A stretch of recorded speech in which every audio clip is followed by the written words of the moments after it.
Israel बना कैसे, है ना। नक्शे पर तो हम लोग पहुंच जाते हैं और बहुत सारी कहानियां सुन लेते हैं, पर उसके विस्तार की कहानी क्या है। और मुझे लगता है कि उस बनने की कहानी, एक तो ये टीवी पता नहीं किसने बनाया, हाँ, उस कहानी को समझने के लिए ये नक्शा है। मोहन जी थोड़ा क्लोजअप है, बढ़िया क्लोज आ रहा है। अब ये सोच रहे होंगे कि कट लगा देंगे, कट वट नहीं लगेगा। मोहन जी बहुत बढ़िया टिकटॉक पे वीडियो बनाते हैं, खालिस कनपुरिया है हमारे, तो अब बढ़िया आ रहा है सब नक्शा अक्सा। अब गुरुजी समझाएंगे आप लोगों को कि इजराइल 1948 में कैसे बना, मतलब एक देश नहीं था फिर बन गया। क्या इनके पास भी कोई मोहम्मद अली जिन्ना था जो अड़ गया टू नेशन थ्योरी पर, या कुछ और कहानी थी, और इसमें सेकेंड वर्ल्ड वॉर का क्या रोल था? Over to you sir. शुक्रिया सौरभ। इजराइल के कहानी एक तरह से आप 200 साल पीछे जाके समझ सकते हैं। हो सकता है आप अगर 200 साल पीछे तक जाएं आपको नहीं समझ में आए, आपको और पीछे जाना पड़ेगा। अब इजराइल के आप कितना सपोर्ट करते हैं देश को, आप कितना फ़िलिस्तीनियों को सपोर्ट करते हैं, ये इस बात पे डिपेंड करता है कि आप इतिहास में कितना पीछे जाना चाहते हैं, कितना पीछे आप जा सकते हैं। इजराइल आज के देश में, आज के टाइम में एक देश है यहूदियों का, जिसको इंग्लिश में ज्यूज़ कहते हैं।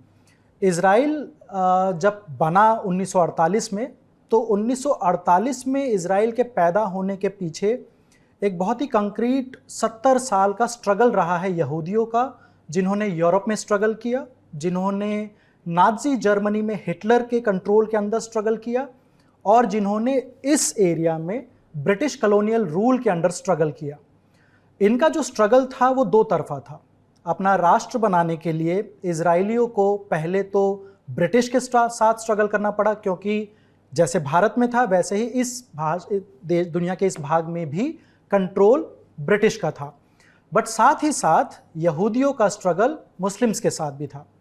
अब मुस्लिम्स का कहना ये था कि जिस पार्ट में मिडिल ईस्ट या वेस्ट एशिया के जिस पार्ट में यहूदी इजराइल अपना देश बनाना चाहते हैं, वो पार्ट 8वीं सदी से मुस्लिम्स के कंट्रोल में रहा है। मुस्लिम्स ने ये भी कहा कि अगर पूरी दुनिया को सेकेंड वर्ल्ड वॉर में जो होलोकॉस्ट हुआ था उसकी वजह से ये गिल्ट फीलिंग आ रही है कि हमने यहूदियों को प्रताड़ना से नहीं बचाया, और उस गिल्ट की फीलिंग को पार पाने के लिए ब्रिटेन और अमेरिका ये चाहता है कि इजराइलियों को, यहूदियों को एक देश दे दिया जाए। तो मुस्लिम्स ने ये कहा कि मुस्लिम्स ने यहूदियों का ज़्यादातर कोई भी टॉर्चर नहीं किया, कोई प्रताड़ना नहीं करी। अगर क्रिश्चियंस, ब्रिटिश क्रिश्चियंस या अमेरिकन क्रिश्चियंस चाहते हैं कि होलोकॉस्ट का बदला दें हम यहूदियों को, तो वो देश कहीं और दे दिया जाए, हमारी ज़मीन हमसे ना छीनी जाए। 1918 से लेकर 1948 तक ये पूरा एरिया ब्रिटेन के कंट्रोल में था। कौन सा वाला एरिया?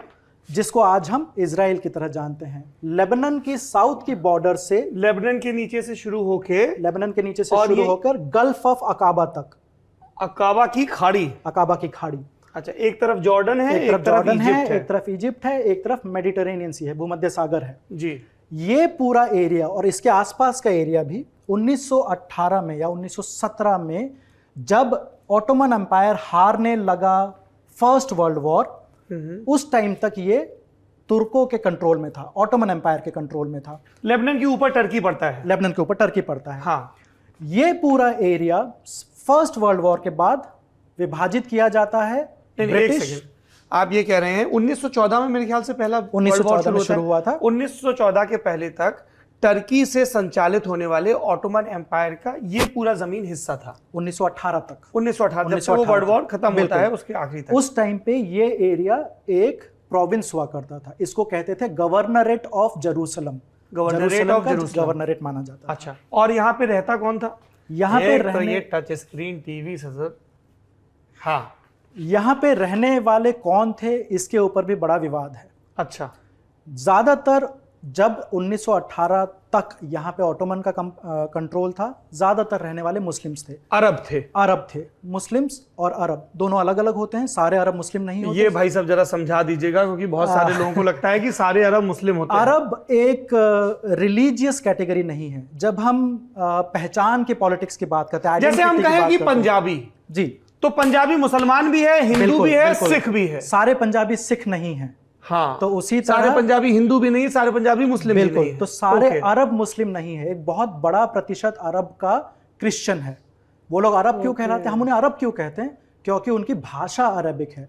अच्छा, तो जो उनका अरबी कल्चर भाषा अरबी बोल है। रहे हैं, जैसे पंजाबी बिल्कुल, भाषा जो बोल रहे हैं और जो बिल्कुल, पंजाब के एरिया में, जो अरबी भाषा बोलते हैं उनको हम अरब कहते हैं। जरूरी नहीं है कि वो मुस्लिम हो, क्रिश्चियंस भी होते हैं, ड्रूज भी होते हैं। ड्रूज एक छोटी सी कम्युनिटी है, रिलीजियस कम्युनिटी। ट्राइबल्स टाइप से कुछ है या क्या? ये एक सेक्ट है रिलीजन के अंदर। वो एक अपने आप, ड्रूज अपने आप को अलग कहाँ मिलते हैं ये लोग? अभी हैं ये लोग? आजकल सबसे ज्यादा इजराइल में ही ड्रूज हैं। अच्छा, सबसे ज्यादा इजराइल में ही है ड्रूज कम्युनिटी। तो 1918 तक यहाँ रहने वाले ज्यादातर लोग अरब्स, ज्यादातर मुस्लिम्स, बहुत छोटा प्रतिशत यहूदियों का जो रहते थे जेरूसलम यहाँ पे। या जेरूसलम में तब भी यहूदी थे? तब भी यहूदी बहुत थे, कम संख्या बहुत में कम थे। लेकिन उनका नंबर बढ़ने लगा था। 1890 से एक ऑर्गेनाइजेशन बनी थी जिसका नाम था वर्ल्ड जायनिस्ट ऑर्गेनाइजेशन। जायनिस्ट ये क्या होता है? बहुत अच्छा सवाल। जायन हिब्रू, इजराइल की राष्ट्रभाषा है हिब्रू। हाँ। हिब्रू में एक शब्द है जायन। जायोन। जायन, ZION। जायन का लिटरल ट्रांसलेशन होता है जैसे हम स्वर्ग मानते हैं, तो स्वर्ग से रिलेटेड कंसेप्ट है जायन। एक ऐसे जगह जहां सिर्फ सुख होगा, कोई दुख नहीं होगा, जन्नत, जन्नत जैसा। जी, तो जायन से बना जायनिस्ट। जायनिस्ट एक ऐसा वर्ड है जो आज की डेट में पॉलिटिकल थ्योरी हो गया है, एक मूवमेंट हो गया है। जायनिस्ट का सीधा सीधा मतलब ये था 1890 में कि जितने भी यहूदी हैं पूरी दुनिया में, उनको अपना घर मिले, अपना देश मिले। मतलब एक ऐसा देश जहां वो माइनॉरिटी ना हो, जहां वो मेजॉरिटी हो। उनका देश, उनका अपना देश। जहां की पॉलिसीज वो बनाए, जहां वो किसी और धर्म के लोगों के कंट्रोल में ना हो, जहां उनके अपनी कम्युनिटी के लोग खुद की सरकार बनाए। तो ये 1890 से आप कह रहे हैं मूवमेंट शुरू हो रहा है। बिल्कुल। तो एक तो होलोकॉस्ट वाला समझ में आता है कि यहूदियों का नरसंहार हुआ हिटलर के नेतृत्व में, इसलिए वो मांग, पर उसके पहले से क्या? उसके पहले से ही इजराइल की डिमांड उससे पहले से आती है। यहूदियों के अपने घर की डिमांड उससे पहले से आती है। ओके। यहूदियों के अपने घर की डिमांड को हम जायनिज्म कहते हैं। यानी वो डिमांड जिसके तहत यहूदियों ने कहा कि हमें अपना घर चाहिए, उस डिमांड को हम कहते हैं जायनिस्ट डिमांड। तो ये लोग अलग अलग देशों में सेमिनार करके, पर्चे बांट के, जो एक, आपको जान के खुशी होगी कि जायनिस्ट ऑर्गेनाइजेशन के पॉलिसी बनाने वालों में सबसे ऊपर थे वो महान scientist Albert Einstein. Albert Einstein जो खुद भी यहूदी थे। इतना कि एल्बर्ट आइंस्टाइन को इजराइल का प्रेसिडेंट बनने का भी ऑफर दिया गया था 1950-51 में। उन्होंने मना कर दिया था ये कह के कि मैं साइंस का बंदा हूं, मुझसे नहीं डील होगी, पॉलिटिक्स नहीं हो पाएगी। बिल्कुल, मुझसे पॉलिटिक्स नहीं हो पाएगी। और ये तब है जब इजराइल में रूल बन चुका था कि प्रेसिडेंट सिर्फ इजरायली सिटीजन होगा। उसके बावजूद, और तब वो अमेरिका के नागरिक थे, उसके बावजूद उन्हें ऑफर किया गया था। क्यों? क्योंकि उन्होंने बहुत हेल्प करी थी वर्ल्ड जायनिस्ट ऑर्गेनाइजेशन को कि किस तरह वो अपना पॉलिसीज बनाएं, थ्योराइज करने में। Theorise one of the theorist. 1890 के आसपास जब वर्ल्ड जायनिस्ट ऑर्गेनाइजेशन बना, उन्होंने एक पॉलिसी स्टार्ट करी। उन्होंने कहा ये एक अलग बात है कहना कि हमें अपना देश चाहिए, लेकिन हमें अपना देश तभी मिल सकता है जब हम बताएं कि हमारी जमीन कहाँ है, हमारे लोग कहाँ हैं, वो देश कहाँ होगा, वो देश कहाँ होगा। 1890 में यहूदी पूरी दुनिया में बटे हुए थे, सबसे ज्यादा यूरोप और अमेरिका में। उनकी अपनी जमीन कहीं नहीं थी। तो इस सवाल के जवाब के तौर पे वर्ल्ड जायनिस्ट ऑर्गेनाइजेशन ने एक पॉलिसी स्टार्ट करी जिसको कहते हैं आलिया, AALIA, आलिया, जिसका ट्रांसलेशन लूजली हम कर सकते हैं माइग्रेशन, प्रवसन। उसमें उन्होंने क्या कहा कि अगर आप चाहते हो, वर्ल्ड जायनिस्ट ऑर्गेनाइजेशन के लीडर्स ने यहूदी समुदायों से कहा, अगर आप चाहते हो कि आपके खिलाफ कभी कोई प्रताड़ना ना हो, तो जरूरी है कि आप पर्सनल लेवल पे थोड़ा सेक्रीफाइस करो। आप यहाँ बहुत आराम से रह रहे हैं, आप थोड़ा सेक्रीफाइस करिए, यहाँ अपनी जमीन, अपना कारोबार छोड़ के, अपना पूरा परिवार लेके प्रॉमिस्ड लैंड पे आइए। चलो इजराइल, बिल्कुल चलो इजराइल, चलो जेरूसलम, जहां से आपका धर्म स्टार्ट हुआ था। अच्छा। जिस तरह मुस्लिम्स नमाज पढ़ते हुए मक्का की तरफ देखते हैं, पूरी दुनिया के यहूदी पूजा करते हुए जेरूसलम की तरफ रुख करते हैं। कैसे पता चलता है कि किस तरफ जेरूसलम है? जीपीएस जैसे मैं यहाँ खड़ा हूँ तो मुझे किस दिशा में होना चाहिए जेरूसलम की तरफ मुंह करने के लिए? जैसे आजकल तो जीपीएस है। हाँ। पहले क्या होता था, लेट्स से जीपीएस के आने से पहले, आज से 100 साल पहले सूर्य था। हाँ। तो अगर इंडिया में बैठा मुस्लिम पश्चिम की तरफ देख रहा है, अमेरिका में बैठा हुआ यहूदी पूर्व की तरफ देख रहा है, क्योंकि उनके लिए ये ईस्ट है। इसीलिए वो इसको मिडिल ईस्ट कहते हैं, हम लोग वेस्ट एशिया कहते हैं, वो लोग इस एरिया को मिडिल ईस्ट इसीलिए कहते हैं बिकॉज इट्स हाफ। तो अगर मैं भारत में हूं और यहूदी हूं और मुझे प्रार्थना करनी है तो मैं अपने पश्चिम की दिशा में देखूंगा। अगर मैं इसको पूर्व मान लूं, बिल्कुल, हाँ सॉरी, इसको अगर मैं उत्तर मान लूं तो मैं पश्चिम तरफ देखूंगा, बिल्कुल, तो मेरा मुंह जेरूसलम की तरफ होगा। बिल्कुल, जैसे भारत में बैठे मुस्लिम्स करते हैं वैसे ही भारत में बैठे यहूदी भी पश्चिम की तरफ देखते हैं। तो वर्ल्ड ज़ायनिस्ट ऑर्गेनाइजेशन ने कहा कि हमारे रिलीजन के लिए, हमारे धर्म के लिए सबसे महत्वपूर्ण जगह ये है जहां से हमारा धर्म निकला, जेरूसलम। तो अगर हमें अपना देश चाहिए तो हमें यहीं वापस जाना चाहिए। हम वापस अपने घर को चले, एक तरह से वापस अपने रूट्स के पास जहां आपकी जड़ें हैं। आपको एक ऐसा इमोशनल एंकर चाहिए बिल्कुल, जिस पे आप बिल्ड कर सकें चीजें, आइडेंटिटी आपकी वहां से है। तो सबसे पहले कौन माने इस डिमांड के लिए? जो कि धार्मिक लोग थे, सेकुलर लोग नहीं, जो धार्मिक लोग थे जिनके मन में, और यहूदियों में हमेशा से ये रहा था पहले भी, यहूदी धर्म इसी जगह से पनपा। लेकिन 70 AD में जब यहाँ पे अटैक हुआ, जेरूसलम के अंदर सबसे पवित्र जगह थी उनकी, जिसको सेकंड टेंपल कहते हैं, टेंपल ऑफ हेरोड भी कहते हैं उसको। टेंपल ऑफ हेरोड तोड़ा गया रोमन्स के थ्रू। यहाँ से यहूदी पूरी दुनिया में भागे, उनका पलायन हुआ। उनमें से कुछ सरप्राइजिंगली इंडिया भी आए, और इतने पुराने, बहुत पहले, और इंडिया में भी कहाँ? मणिपुर, ठीक है। तो वो लोग, आप ये कह रहे हो कि आज से 2000 साल से, मैं नहीं कह रहा हूं, बता रहे हो, बिल्कुल, वही मतलब, बिल्कुल, कि आज से 2000 साल पहले जी, और ज्यादा है ना, 70 AD बोल रहे हो ना आप, यहां से कुछ यहूदियों ने पलायन किया और वो भारत के मणिपुर में आके सेटल हुए। यस, और ये सिर्फ कहने की बात नहीं, ये जेनेटिक टेस्टिंग के थ्रू प्रूव किया हुआ है। और आज उस कम्युनिटी के 99% लोग इंडिया से माइग्रेट करके जेरूसलम, इजराइल जा चुके हैं और वहां के सिटीजन बन चुके हैं। ये पिछले 15 सालों में हुआ है। और आज अगर आपको याद हो 2000, मणिपुर में उस कम्युनिटी को क्या बोलते थे? मुझे नाम चेक करना पड़ेगा। ओके। ये मणिपुर वाला नाम भी और इनका नाम भी। ये माना जाता है कि बहुत सारी ट्राइब्स थी, बहुत सारे यहूदियों के अंदर भी बहुत सारे कबीले थे, सेक्ट, सब सेक्ट, हाँ, ट्राइब्स थी। उनमें से एक ट्राइब का छोटा सा हिस्सा मणिपुर पहुंचा था, बाकी सब अलग अलग जगह पे गए थे पूरी दुनिया में। तो उनकी जो पूजा करने के तरीके हैं उसमें भी कुछ शब्द ऐसे थे कि हम कभी अपने जगह वापस जाएंगे, अपने घर वापस जाएंगे। इसी को भुनाया वर्ल्ड ज़ायनिस्ट ऑर्गेनाइजेशन ने। वर्ल्ड ज़ायनिस्ट ऑर्गेनाइजेशन के लीडर बिल्कुल सेक्युलर, ऐसे ज्यादातर लीडर जो खुद पूजा नहीं करते थे, लेकिन उनको पता था कि अगर वो धर्म को अपनाएंगे अपनी पॉलिसीज में, तभी ज्यादातर रैलिंग पॉइंट रिलीजन होगा।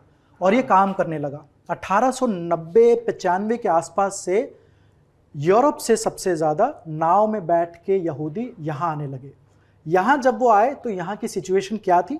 ये अभी भी बहुत सूखा एरिया है, बिल्कुल ये एक रेगिस्तान जैसा है, ठीक है। इजराइल इसलिए फेमस है कि उन्होंने रेगिस्तान को हरियाली में नखलिस्तान बना दिया, नखलिस्तान बनाया। तब बिल्कुल रेगिस्तान था। हाँ। तो रेगिस्तान में जमीन खरीदना आसान है क्योंकि उस जमीन पे कोई पहले से खेती नहीं कर रहा है। हाँ। तो इन एरियाज में जब इजरायली आए, बातियाम आज जो देख रहे हैं आप, हर्जिलिया देख रहे हैं, नेतानिया देख रहे हैं, टेल अवीव देख रहे हैं, और जेरूसलम, इन एरियाज में उन यहूदियों ने आके जो यूरोप में अपनी कारोबार बेचा था उस पैसे से यहाँ ज़मीन खरीदी, यहाँ पे अपनी खेती स्टार्ट करी। और खेती कैसे स्टार्ट करी? अब आप धीरे धीरे ये समझने की ज़रूरत है कि इजराइल में हर चीज़ कॉम्प्लिकेटेड है क्योंकि हर चीज़ पे बहुत सारे फैक्टर्स का इफेक्ट होता है। वर्ल्ड ज़ायनिस्ट ऑर्गेनाइजेशन जब आने लगा, वर्ल्ड ज़ायनिस्ट ऑर्गेनाइजेशन ने अपनी पॉलिसीज़ बनाई तो उन्होंने दो बहुत ही महत्वपूर्ण राजनीतिक चीज़ों को एक साथ लेके आए, नेशनलिज्म और कम्युनिज्म। वामपंथ को वो साथ लेके आए। ये एक ऐसी चीज़ है जो आज भी बहुत जगह देखने को नहीं मिलती, क्योंकि हमारी वामपंथ की समझ ये है कि वामपंथी राष्ट्रवादी नहीं होते, लेकिन ज़ायनिज्म ओरिजिनली वामपंथी और राष्ट्रवादी दोनों चीज़ों को एक साथ लेके आया, नेशनलिस्ट एंड कम्युनिस्ट, और उसमें फिर रिलीजन का मिक्स। उन्होंने क्या बोला कि जो आलिया प्रोग्राम है वो रिलीजन और नेशनलिज्म का एग्जाम्पल, माइग्रेशन, लेकिन माइग्रेशन कहाँ? जहां आपका रिलीजन है, रिलीजियस रीजन की वजह से माइग्रेशन का अल्टीमेट ऑब्जेक्टिव क्या होगा कि आप अपना राष्ट्र बनाओगे, तो वो राष्ट्रवादी पॉलिसी है। लेकिन जब वो यहाँ आए तो उनको लगा कि हम किस तरह की इकोनॉमी बनाएंगे अपने नए देश में। ज्यादातर जायनिस्ट थे वामपंथी या वामपंथ से इन्फ्लुएंस थे। तो उन्होंने यहाँ पे स्टार्ट किया कलेक्टिव फार्मिंग। आप आओ, सामूहिक खेती, जिसका नाम उन्होंने दिया किबुत्स मूवमेंट, KIBBUTZ, किबुत्स मूवमेंट। किबुत्स मूवमेंट क्या है कि आप आइए, हमने पैसा इकट्ठा करके, चंदा इकट्ठा करके रेगिस्तान में जमीन खरीदी है। उस रेगिस्तान में फॉर एग्जांपल अभी 40 लोग रहते हैं, आप आइए, आपको हम वहां जमीन देंगे, आप उन 40 लोगों के साथ मिलके खेती करेंगे, जो भी प्रॉफिट होता है, जो भी फायदा होता है, वो हम बराबर बांटेंगे। ये वाला प्रोग्राम आज भी एग्जिस्ट करता है इजराइल के कुछ पार्ट्स में, किबुत्स वाला अभी भी चल रहा है, अभी भी चल रहा है। इससे फायदा क्या है कि जो गरीब हैं उनको सहारा मिलता है कम्युनिटी का, और एक सेंस ऑफ यूनिटी बढ़ती है। अगर इजराइल आज एग्जिस्ट करता है तो वो इसलिए क्योंकि अपने बहुत सारे विवादों के बावजूद वो अपने इजरायली होने के आइडेंटिटी पे, उस एकता पे बड़े दृढ़ रहते हैं, बहुत गर्व करते हैं। और ये तभी से स्टार्ट हुआ। इसमें अरब भी शामिल हैं या सिर्फ इसमें अरब शामिल नहीं है। आपको अगर एक बात कहूं मैं, आज जायनिज्म, अब जो इजराइल में अरब रहते वो इतना नहीं, लेकिन ये जो सराउंडिंग एरिया है, जॉर्डन, अगर आप जॉर्डन चले जाएं, हाँ।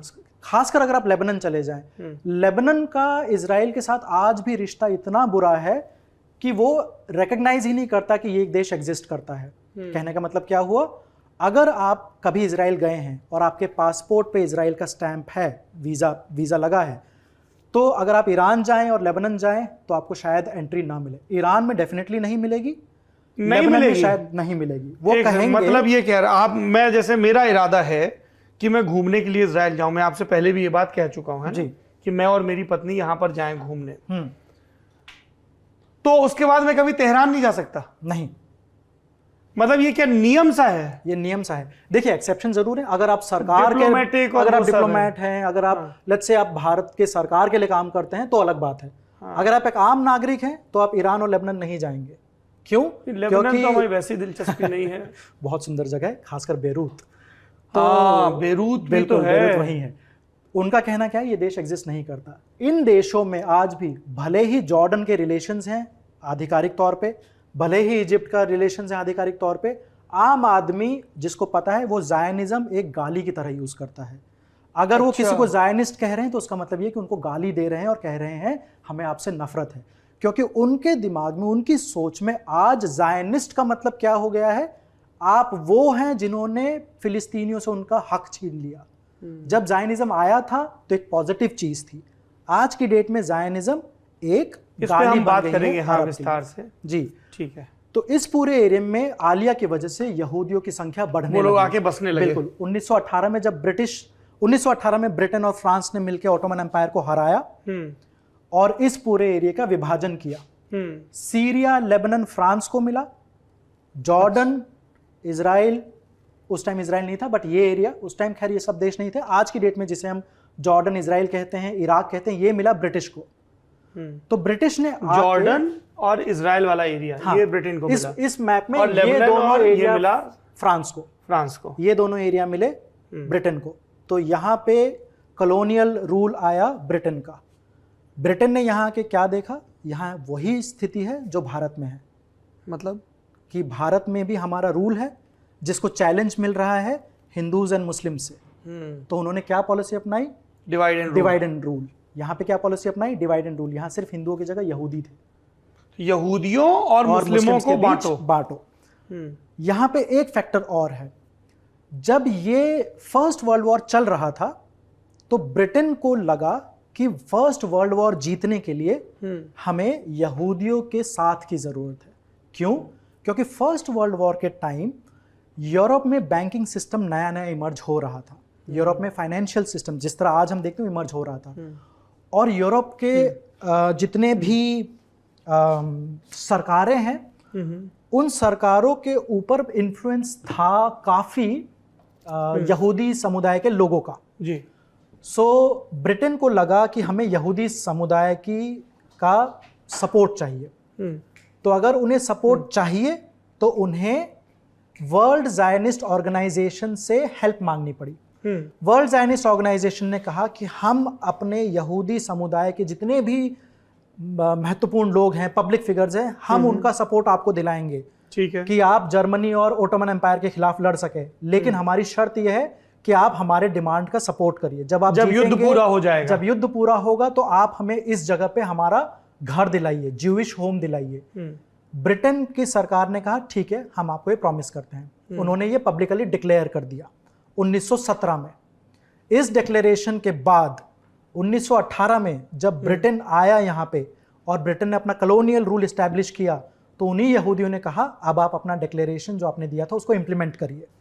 उस डिक्लेरेशन के इंप्लीमेंटेशन में ये हुआ कि यहां आने के बाद ब्रिटेन को लगा कि अगर हम वो डिक्लेरेशन इंप्लीमेंट करते हैं तो जो यहां रहने वाले मुस्लिम हैं वो हमारे खिलाफ दंगा कर सकते हैं, वो अपोज करेंगे इसको।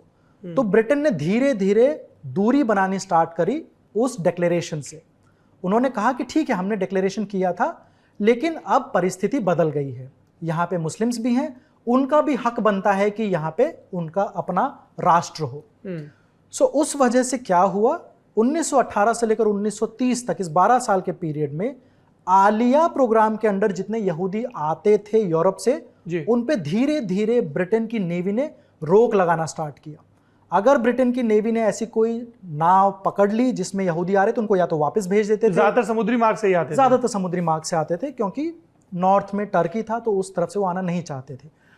तो आलिया प्रोग्राम को धीरे धीरे रोका गया।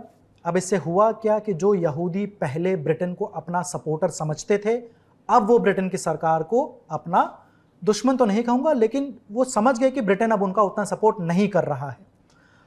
तो ये मतलब था उस वाक्य का जो मैंने कहा था कि अपना देश बनाने के लिए उनको दो तरफा लड़ाई लड़नी पड़ी। एक तो ब्रिटिश सरकार के साथ स्ट्रगल करना पड़ा और एक मुस्लिम कम्युनिटी जो है पहले से थी उनके साथ स्ट्रगल करना पड़ा। मुस्लिम कम्युनिटी के लीडर्स ने ये ध्यान देना शुरू किया कि धीरे धीरे यहूदी हमारे देश में आके अपनी जनसंख्या बढ़ा रहे हैं और उनके कंट्रोल में बहुत ज़मीन आती जा रही है। इसको अपोज करने का उनके पास कोई लीगल तरीका नहीं था। उनके पास इकलौता कानूनी तरीका ये था कि वो जाके ब्रिटिश गवर्नर से रिक्वेस्ट करें कि इसको रोका जाए। ब्रिटिश गवर्नर ने कहा तो सही कि हम रोकेंगे, लेकिन कोई लॉ नहीं बनाया। तो फ्रस्ट्रेशन में खींचकर कई बार मुस्लिम्स और यहूदियों के बीच दंगे भी हुए हैं। 1929 का दंगा हुआ है जो बहुत बड़ा दंगा था, उसके अलावा और भी दंगे हुए हैं। 1949 में जब द्वितीय विश्व युद्ध स्टार्ट होता है, उससे पहले तक इंटरनेशनल कम्युनिटी जो कि उस टाइम पे सामरिक शक्तियां हुआ करती थी, जैसे ब्रिटेन, जैसे फ्रांस, जैसे सोवियत यूनियन, जैसे जर्मनी और अमेरिका, इन सब के अंदर डोमेस्टिक पॉलिटिक्स में यहूदियों के लिए बहुत ज़्यादा सिंपैथी नहीं थी। इन सब देशों में ये मानना था कि ये जो मुद्दा है ये यहूदी और मुसलमानों के बीच का है, वो खुद ही निपटा ले तो अच्छा है, वो इसमें नहीं पड़ना चाहते थे। अगले 5 सालों में, अगले 6 सालों में जब द्वितीय विश्व युद्ध चला, उसमें ये परिस्थिति बदल गई। क्यों? क्योंकि सेकेंड वर्ल्ड वॉर के ख़त्म होते होते पूरी दुनिया को पता चला कि हिटलर और नाजी जर्मनी ने कैसे नरसंहार किया है यहूदियों का, जिसको हम इंग्लिश में होलोकॉस्ट कहते हैं। होलोकॉस्ट की न्यूज़ जब फैली तो इमीडिएटली पूरी दुनिया में एक बहुत बड़ी सिंपैथी वेव आई टुवर्ड्स, या किसके फेवर में? यहूदियों के फेवर में। इसकी वजह से पासा पलट गया। जो देश आज तक ये कह रहे थे कि मुसलमान और यहूदी जो यहाँ रहते हैं ब्रिटेन के कॉलोनियल रूल में वो आपस में निपटाएंगे, अब वो कहने लगे कि यहूदियों का हक बनता है, हम पूरी कोशिश करेंगे कि यहूदियों को उनका देश दें। मुस्लिम्स ने अपोज किया, लेकिन उनके इस अपोजिशन को किसी ने सपोर्ट नहीं किया। ब्रिटेन ने जो पॉलिसी इंडिया में अपनाई विभाजन करने की, वही पॉलिसी यहाँ अपनाई। जो उन्होंने यहाँ हिंदू और मुस्लिम को कहा कि हम 14 अगस्त 1947 की रात को अपना रूल ख़त्म करके जाएंगे, उससे पहले अगर आप मान ले पार्टीशन प्लान तो आपके लिए अच्छा है। बिल्कुल यही लाइन ब्रिटिश ने इजराइल में कही, जो उस टाइम पैलेस्टाइन ही कहलाता था, पैलेस्टाइन फिलिस्तीन में कही, और यहूदी और मुस्लिमों को कहा कि हम 14-15 जून 1948 में की रात के बीच हम जाने वाले हैं। आप अगर पार्टीशन प्लान समझ जाएं तो फिर अगर आप पार्टीशन प्लान एक्सेप्ट कर ले तो आपके लिए अच्छा रहेगा। यहाँ फ़र्क सिर्फ इतना है कि इंडिया में पार्टीशन प्लान ब्रिटिश ने बनाया, फिलिस्तीन का पार्टीशन प्लान यूनाइटेड नेशंस ने बनाया, संयुक्त राष्ट्र संघ ने बनाया। संयुक्त राष्ट्र संघ 1945 में बना था। ये पहला इशू था जो संयुक्त राष्ट्र संघ ने जिसके साथ डील किया। संयुक्त राष्ट्र संघ के बनते ही जो पहला मुद्दा उनके पास गया वो फिलिस्तीन का ही मुद्दा था। फिलिस्तीन के मुद्दे पे संयुक्त राष्ट्र संघ ने अपनी एक पार्टीशन, एक कमिटी बनाई जिसमें 17 देशों के मेंबर थे, उनको भेजा कि वो यहाँ जाके स्टडी करें और फिलिस्तीन को क्या सल्यूशन क्या है ये बताएं। ये मुश्ताक जो हमारे पास नक्शा है, बिल्कुल ये देखिए जो हमने इसीलिए 1946 फिर यूएन पार्टीशन का 47 बात कर रहा हूं। फिर और अभी का नक्शा, ये सब पूरा दिखा है। बिल्कुल। तो ये जो हरी लैंड है जी, ये उस समय फिलिस्तीन के कंट्रोल में था, मुस्लिम के कंट्रोल में। जो सफेद पार्ट है ये वो जमीन है जो यहूदियों ने अपने पैसे से खरीदी थी। सो सफेद जमीन हुई यहूदियों की, ज्यूइश लैंड, हरी जमीन हुई मुस्लिम्स की, यानी जिनको हम फिलिस्तीन कहते हैं।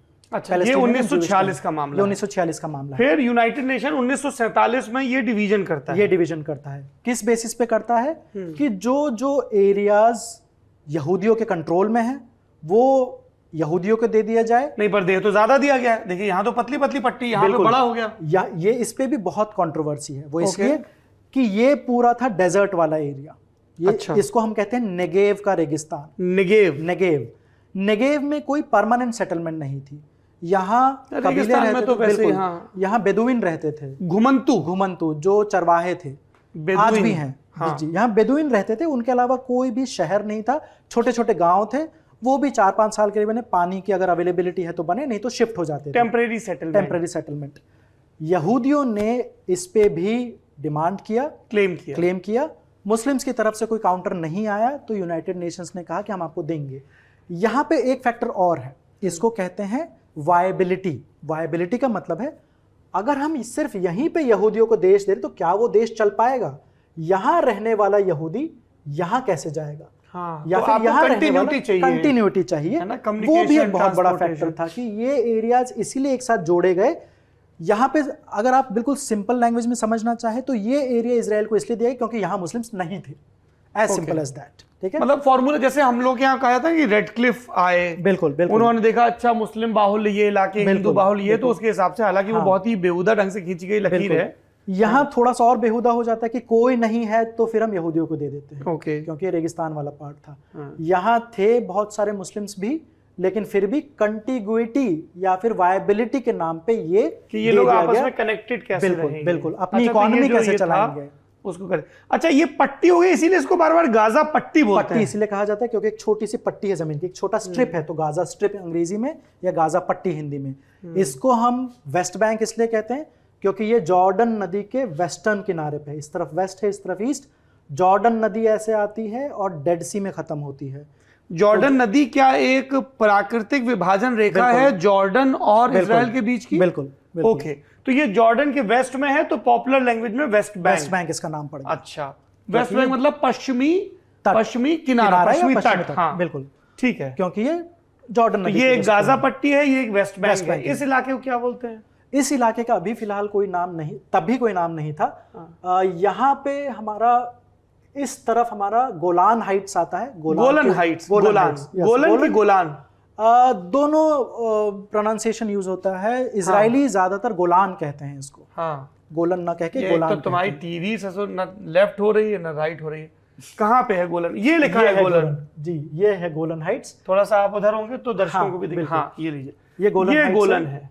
सीरिया के बिल्कुल पास है, सीरिया के बॉर्डर। ये सीरिया की जमीन थी जिसको इजराइल ने कब्जा कर लिया 1967 की लड़ाई में। The great war of 1967। तो जो यूएन का प्लान हमने देखा उसमें ये नहीं था, ये पार्ट था। ये उन्होंने खुद से काबू कर लिया। जी, इसका कोई नाम नहीं है। वो चाहते तब से थे कि उनको मिले, क्योंकि सिक्योरिटी के लिए बहुत जरूरी है। ये इतनी ऊंची जगह है कि यहाँ से आप स्ट्रेटेजिक एडवांटेज रहेगा। जैसे वो घुसपैठिए कारगिल में आ गए थे तो उन्हें लग रहा था कि वो भारत दूर तक नजर काट देंगे। बिल्कुल। तो ये उनका पर्पस था। खैर, तो यूएन पार्टीशन प्लान ने ये हिस्सा दिया। ठीक है, ये 1947 में हुआ। 1947 में हुआ। हाँ। यूनाइटेड नेशन में वोट हुआ और तब तक इंडिया यूनाइटेड नेशन का मेंबर बन चुका था। हाँ। भारत ने इस पार्टीशन प्लान का विरोध किया। क्यों? भारत ने ये कहा, उस टाइम भारत की जो पॉलिसी थी टुवर्ड्स फिलिस्तीन और इजरायली, वो दो हमारे नेताओं के इन्फ्लुएंस में थी, जवाहरलाल नेहरू और महात्मा गांधी। ओके। महात्मा गांधी का जो अप्रोच था यहूदियों की तरफ, वो ये था कि मेरी सहानुभूति यहूदियों की तरफ है, उन्होंने बहुत प्रताड़ना झेली है, लेकिन जो वो सल्यूशन मांग रहे हैं कि मुस्लिमों की जमीन पे मुझे देश दे दिया जाए, वो मेरी समझ से यानी गांधी जी की समझ से उससे मैं सहमति नहीं रखता। अच्छा, यानी एक समुदाय के खिलाफ हुई इनजस्टिस को का समाधान दूसरी कम्युनिटी के खिलाफ आप इनजस्टिस से नहीं कर सकते। वो ये चाहते थे कि ये एक ही देश रहे जहां पे यहूदी और मुसलमान एक साथ रहें। ठीक है, इजरायली लीडर्स ने बहुत कोशिश करी है कि महात्मा गांधी और जवाहरलाल नेहरू को कन्विंस करें, मनाए कि वो उनकी पॉलिसी की से सहमत हो। क्यों? क्योंकि उनके लिए बहुत बड़ी बात होती अगर देश दुनिया का नया पैदा हुआ सबसे बड़ा देश उनका सपोर्ट करता, एक सबसे बड़ा लोकतंत्र अगर उनका सपोर्ट करता। ये और गांधी की एक ग्लोबली एक मॉरल स्ट्रक्चर भी था, एक मॉरल स्ट्रैटेजी। तो उनको ये लगता कि अगर गांधी मान जाते तो हमारे लिए एक बहुत बड़ी बात होगी कि दुनिया का इतना बड़ा नेता अगर मान जाए। बट क्योंकि नहीं माने तो इंडिया के जो रिप्रेजेंटेटिव थे संयुक्त राष्ट्र में, उन्होंने इसका अपोज किया। मैं दोबारा मैप जी जी बिल्कुल। अब यहां से फिलिस्तीन की स्टोरी स्टार्ट होती है। संयुक्त राष्ट्र ने कहा हरी जगह जो आप देख रहे हैं पे, यहां देश बनेगा फिलिस्तीन का। वो भी एक मतलब आप ये कह रहे हैं कि फिलिस्तीन देश भी 1947 में ही बना? बिल्कुल, बनना था, बना नहीं, संयुक्त राष्ट्र के हिसाब से बनना चाहिए था। अब दोनों तरफ के लोगों के रिप्रेजेंटेटिव्स थे संयुक्त राष्ट्र में। ओके, यहूदियों के अपने लीडर थे, जैसे उनके जो पहले प्रधानमंत्री बनते डेविड बेन गुरियन, जो वर्ल्ड बेन गुरियन, ये तो बड़ा मशहूर, बड़ी बहुत बड़ी गोल्डा मायर के पहले बेन गुरियन और फिर गोल्डा मायर, इन लोगों के बार-बार जिक्र आते हैं। तो वो इजराइल के अब तक के सबसे ताकतवर प्रधानमंत्री माने जाते हैं, डेविड बेन गुरियन। जैसे हमारे देश में गांधी को राष्ट्रपिता माना जाता है, उनके एक राष्ट्रपिता थे खायम वाइजमैन। वो तो उनके पहले राष्ट्रपति भी थे, बिल्कुल, वो भी थे यूनाइटेड नेशंस में। मुस्लिम्स की तरफ से फिलिस्तीन का कोई नहीं था, क्योंकि उस टाइम तक फिलिस्तीन एक ऐसा शब्द है जो पिछले 70-80 सालों में ही यूज होने लगा।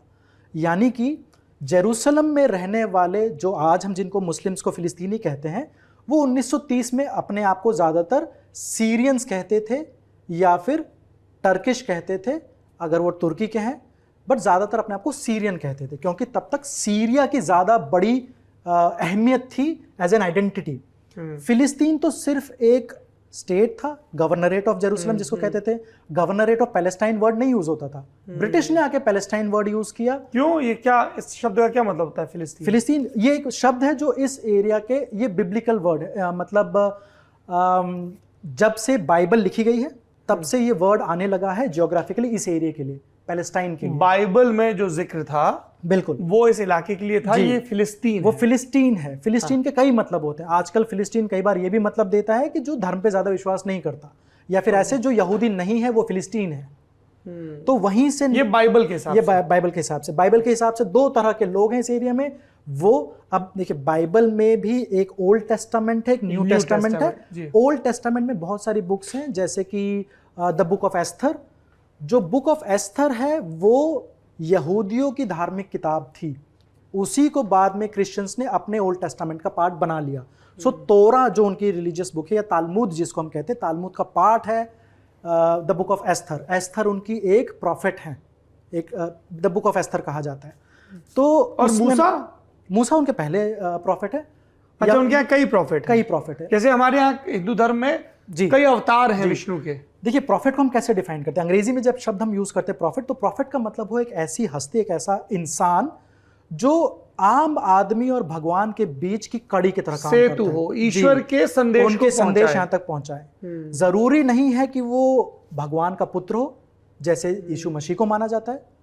ईसा मसीह भगवान के पुत्र थे, पैगंबर नहीं थे। हाँ, जैसे हमारे पैगंबर भी थे, लेकिन विष्णु और उनके अवतार तो भगवान और उनके अवतार माने बिल्कुल। जैसे बहुत सारे जो बिल्कुल कट्टर क्रिश्चियंस हैं, वो जीसस क्राइस्ट को सन ऑफ गॉड भी मानते हैं, ईश्वर का बेटा।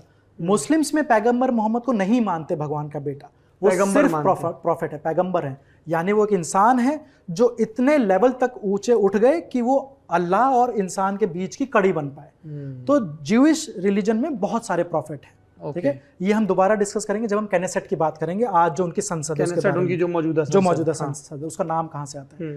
तो उसमें फिलिस्तीन वर्ड यूज किया गया है उन किताबों में, कि एक तो रिलीजन के मानने वाले, बाकी फिलिस्तीन, वहां से वो वर्ड आता है पैलेस्टाइन। जब संयुक्त राष्ट्र में बात हो रही थी तो फिलिस्तीनियों का रिप्रेजेंटेशन किया सीरियंस ने, जॉर्डेनियंस ने, इराकीज ने और कभी कभी इजिप्शियंस ने। अच्छा। एक ये कुछ लोग मानते हैं कि ये सिर्फ एक षड्यंत्र की बात है, लेकिन कुछ लोग मानते हैं कि प्रूफ है। बात यह है कि सीरियंस, जॉर्डेनियंस, इजिप्शियंस ये चाहते थे कि जब ब्रिटिश चले जाएंगे यहाँ से, ये लोग इस पूरे एरिया को कैप्चर करके इस पे कब्जा करके तो अभी बस किसी तरह से सेटलमेंट पे हाँ बोल दो। बिल्कुल। तो उन्होंने क्या कहा, उन्होंने फिलिस्तीनियों को कहा कि हम आपके साथ हैं, हम यूएन का पार्टीशन प्लान रिजेक्ट करते हैं, बट आप चिंता मत करिए, हम अटैक करेंगे और हम इस पूरे एरिया को कैप्चर करके आपको दे देंगे। तो ये पूरा देश आपका देश बनेगा, फिलिस्तीन बन जाएगा, कोई इजराइल का एग्जिस्टेंस नहीं होगा, बट आप अभी मत मानिए यूएन पार्टीशन प्लान। ये उन्होंने फिलिस्तीनियों को समझाया। अच्छा। ठीक है। आज अब मैं जैसे मैंने ये कहा आपसे कि मानने की बात है, या तो आप इसे षड्यंत्र मानिए, कुछ प्रूफ भी है इसका, कुछ लेटर्स हैं ऐसे। रियलिटी ये कही जाती है कि वो लोग नहीं देना चाहते थे, वो चाहते थे कि फिलिस्तीनियों को बस बोल दिया जाए कि यहाँ पैलेस्टाइन होगा, बट इन रियलिटी असल में वो खुद के लिए चाहते थे, 3 देश आपस में कैप्चर कर लेते इसको। ठीक है। तो फिर 1948 में जब ब्रिटेन गए, इजरायलियों ने अपना देश इंडिपेंडेंट डिक्लेयर कर दिया, फिलिस्तीनियों ने ऐसा कुछ नहीं किया। अगली सुबह अरब कंट्रीज ने अटैक किया, जो देश बना और अगली सुबह हमला, जिसको हम कहते हैं the first Arab Israeli war, जिसको इजरायली कहते हैं द वॉर फॉर इंडिपेंडेंस, जिसको फिलिस्तीन कहते हैं नकबा यानी डिजास्टर फॉर अस। हमारी दुनिया उस दिन बर्बाद हुई जिस दिन हमारा देश एग्जिस्टेंस में आना चाहिए था, नहीं आया, और हम अपने ही देश में, अपनी ही जमीन में शरणार्थी बन गए। तो इस चीज को एक ही इवेंट है जिसको हम 3 नाम देते हैं। इजरायली इसको देखते हैं गर्व के तौर पे कि हमारा लड़ाई थी, हमारे आजादी की लड़ाई, इंडिपेंडेंस, वॉर ऑफ इंडिपेंडेंस। फिलिस्तीनी इसको कहते हैं नकबा। आज भी फिलिस्तीनी और फिलिस्तीन को सपोर्ट करने वाले पूरी दुनिया में उस दिन को एक मातम के तौर पे मनाते हैं, शोक दिवस मनाते हैं, उसको नकबा डे कहा जाता है। जो न्यूट्रल है, हिस्टोरियंस ने कहा फर्स्ट अरब इजराइली वॉर।